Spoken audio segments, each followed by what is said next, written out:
Hi, this is Vizi Pro 3 channel. In today's video, I will show you how to remove someone from Messenger group chat.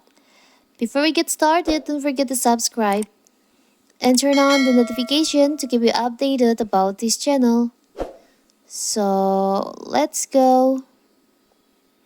Removing someone from a Messenger group chat can be necessary if they are no longer part of the conversation or if the group dynamics have changed.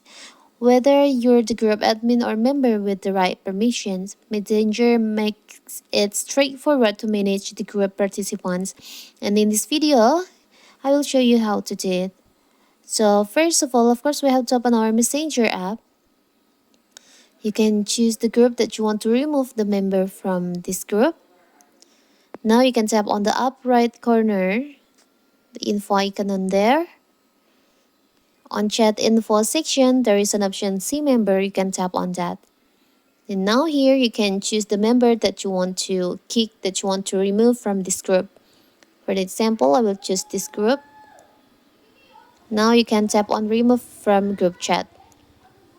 Now the person has been removed from your group chat. It's so simple, right? So that is how to remove someone from group chat on Messenger. Don't forget to like and subscribe and turn on the notification to keep you updated about this channel. Thank you and see you.